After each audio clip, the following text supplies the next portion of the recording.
Good morning. Reduction on. Why do I need a green background? I think that is better. Hello, my lovely people who is online and joining me. You are very welcome. Today, I generally drop a video at 7 a.m., but I had a brilliant idea to do a live, and I scheduled a live, but sadly, I picked the date of tomorrow in the schedule. So I'm still going to go ahead tomorrow with the scheduled topic. But today, I still wanted to do something because I've always dropped a video on Saturday and I did not want to miss one today. So I've come up with a completely different topic of reflection for us today. And I hope this one is for you. Okay. Let me know where you're watching from. Let me know if you have your own channel that you want me to come and see what you're on about. And for me, I am about mindset, healing, growth, and empowerment.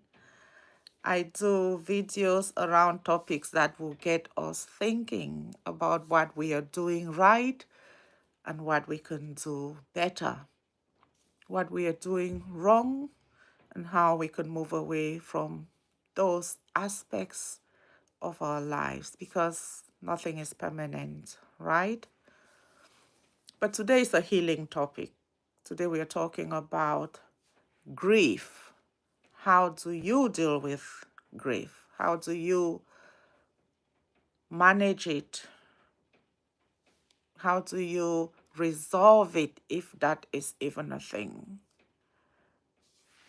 And how does that impact your life consciously or unconsciously? I think a lot of us underestimate the impacts of experiences of grief and trauma in our lives. Okay, and grief is not necessarily someone passed away. Grief can be just changing identities. We take it for granted, that lost innocence of childhood when the expectations hit in terms of now you are grown up, you have to do this and you have to do that. Okay. Changing identities like in separation, just boyfriends forget even divorce. There is something that changes in you, how you see yourself differently, whether positively or negatively after a relationship shift. Hello, Ilona. Thank you for joining this live stream. Do tell me where you're watching from.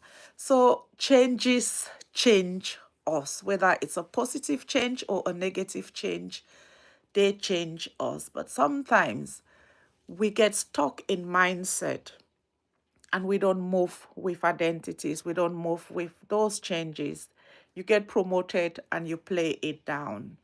You look amazing and you play it down. You're having your best life and you play it down. And sometimes it's because you are growing in terms of age and size, but your psychology is not growing. Your view of self is not growing internally, and you really have to make that internal shift to move yourself externally in a different direction. But back to talking about grief and experiences of difficult emotions, whether it's because someone left you, or something is lost, or someone died, or actually pieces of your innocence or identity or something that you embody that has changed and left you feeling a bit of a vacuum, a bit of a void, and some confusion as in what is my next direction? What is the next move after this thing? Did I do enough to keep it? Did I do enough to resolve the conflict that I had with this person? Do I have another chance to fix it? And those are some of the complicating factors of dealing with grief and moving on after grief. Okay. If you lost a good person, a good friend, a good job, because you did something that you perceive to be the cause of that loss, then now you've got that shame to also deal with. You've got all of your own guilt and blame to deal with alongside those emotions of loss. But as we're talking about loss, I like to talk about the concept of Ross Kobler, who talked about the 5 stages of grief.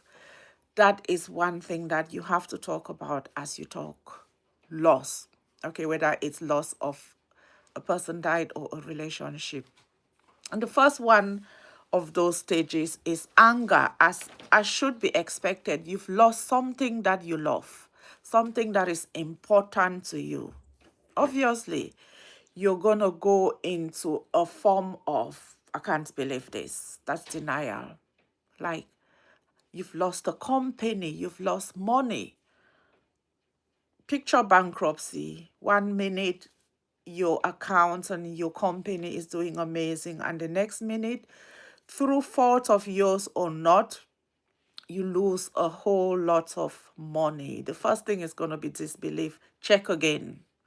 Check again. Maybe I didn't see it right. I didn't hear it well. You maybe dismiss that call and go into your bank account to see with your own eyes.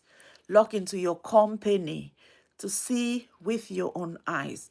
It's like someone calling you to tell you that the September 11 attacks happened and this plane has gone into this building and it's come down.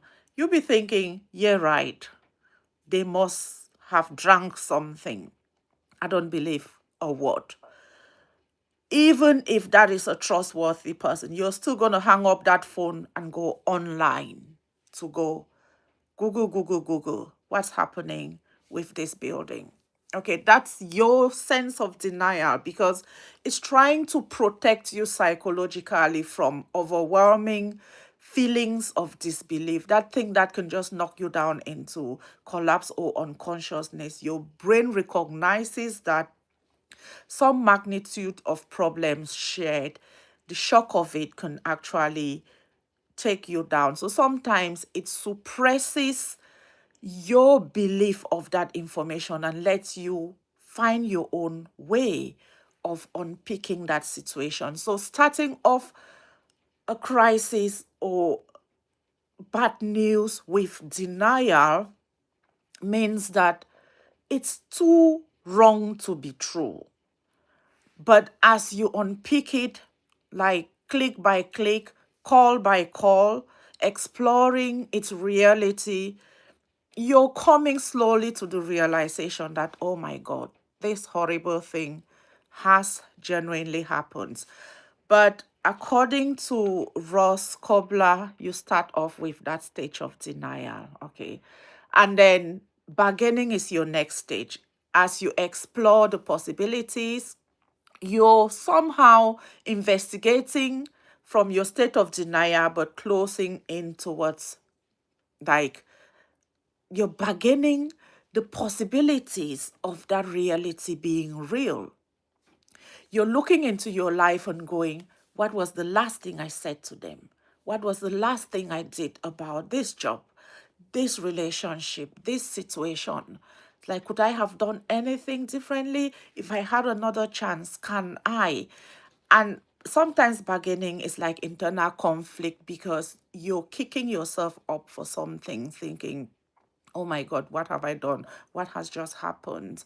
And how can I deal with this? It's like you're all over the place psychologically. And that stage of bargaining, especially coming from a place of denial, is really tricky if you do not know these things. That's why we're having these conversations in advance. Sometimes when you're in crisis, it's your schema and reference map of what you know in your mind that gets you through that issue. Say, for instance, your kitchen goes in, catches fire. If you've never known your fire drill, you may pour oil on it, you may pour water on it, but if you have some information stored around what to do. It may ease you through some of these stages, and everybody goes through them differently. Some people may skip denial and go straight into I knew it, and then go back to denial at another stage. Your third stage is anger. Anger is when you're actually starting to absorb the magnitude and implications of all of that thing that is happening. It's like you're angry at them, you're angry at you, you're angry at life, you're angry sometimes at the Almighty who should have prevented that situation. That can be some of your middle ground emotion around what is going on. And then you're going into depression as you actually start to see, oh my God, what am I gonna do with my mortgage, with my income, with my whatever that situation of love represents to you, the impact and the gap that it has left you in sets you into depression. And if if there is regret, even worse. If you have things that you regret about that situation, it significantly compromises recovery, because not only are you dealing with that pain and that gap, you're also dealing with your role in it. Did you do what you should have done? Did you do it to the best of your abilities? Were you holding on to some silly, insignificant grudges that you may never be able to resolve now that they've passed or something else has happened? So depression is it all, your role, their absence, the impact, the significance of them in your life that is now going to leave that gap in your life. And also your insecurities around, am I able to go through this life without this person, this thing, or this situation? How you feel about you, how you believe in you in terms of recovery and becoming someone else away from that identity. It's going to define how easily or readily you get out of that anger and depression aspects of life. And the third stage is acceptance. It's like you're coming into reality of, yes, that thing has happened. Your findings have justified that, yeah, they left you, or it happened, or you lost it, or whatever that loss means to you in terms of person, place, or thing. You accept that it has happened, but most importantly, you accept the impact that it has left in your life, whether it's about loneliness or financial trauma or emotional limitations, and whatever the impact is of that thing, you accept it. But acceptance, as much as it is you seeing the vacuum that this thing has left you in, it is also you taking control of resolution of the next steps, of the next identity and the next life that you're going to have to embrace and embody around that thing that you are grieving. So acceptance is a powerful thing when it comes to you actually looking at the motions of what you are experiencing and what you will experience at another stage of your life. The one thing that I always say when I talk about this whole grieving situation is that as much as these 5 steps have been nominated to guide people or to kind of indicate that this is the general process of grief, it doesn't work this way for everybody. But also, it does not minimize cultural implications of grief. Like some cultures have expectations of how you should act when someone dies, even if this is someone that you are celebrating their death, someone who potentially traumatized you, someone who exploited you, groomed you, the expectation that you need to grieve in a certain way.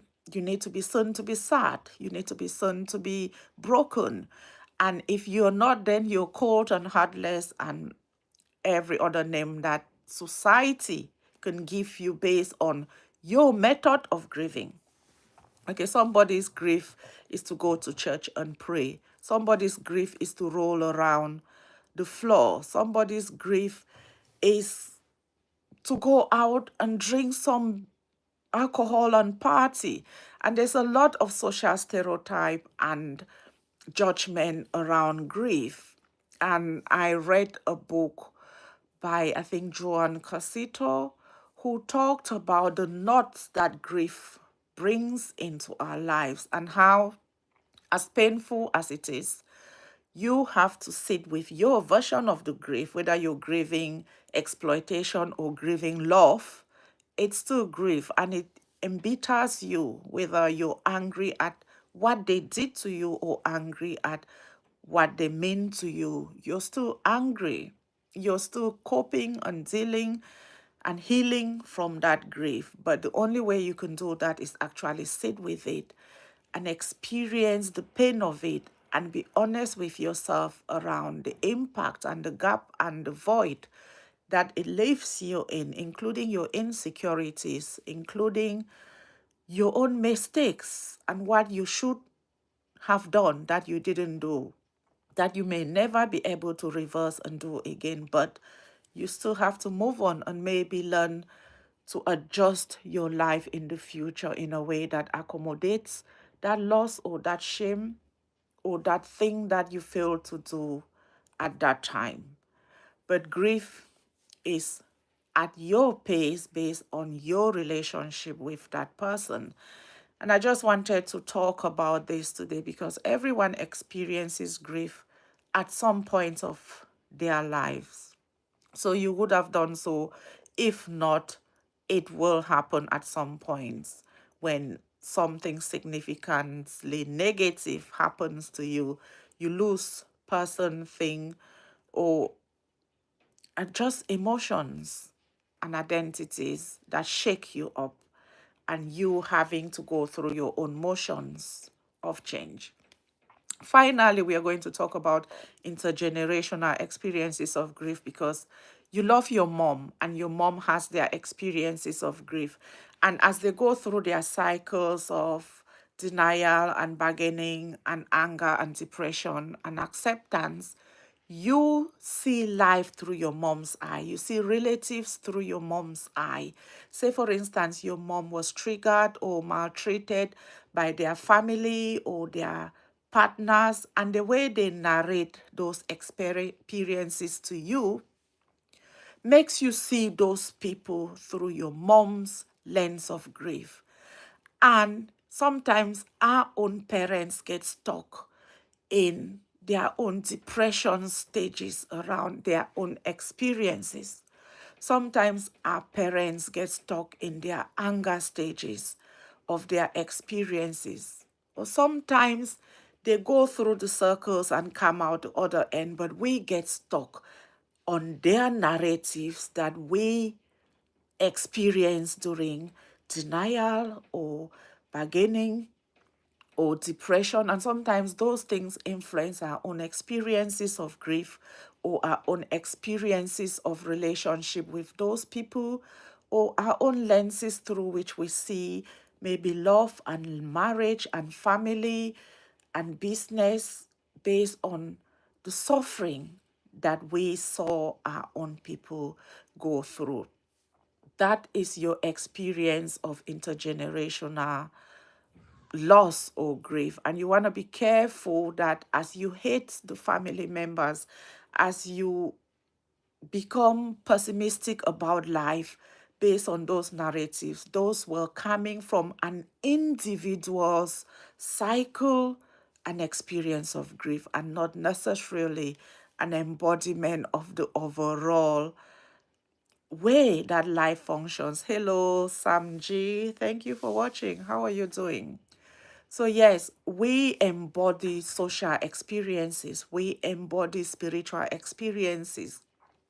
We know that God was crucified. I don't know who you worship, but when you go through life, you already know that mankind is evil. You know that people are a certain way based on your own exposure to community, to family, and to other people. And you may want to start to challenge those definitions and those experiences because Grief is cyclical. You're not stuck in one experience of one emotion. You go through your denial to your anger, to your bargaining and anger and depression and then acceptance. So intergenerational experiences can make or break your life. When we see life through the lenses of those that we love and trust who have experienced those things before. So that is our message for today. I'm going to be live tomorrow, 8 a.m., with the topic about looking through multiple lenses. Like, what lens do you see your life through? And what does that lens mean to you? And how can we adjust that lens so that it is as favorable as can be for you in your journey through this lifetime? Thank you for watching. Thanks for those who came up on this channel for the first time. Please share and subscribe if you enjoyed the message. And drop a comment if you have a channel, what you do on that channel, so that I can check you up as well and see what you're all about. Thanks for watching. Bye, bye, bye.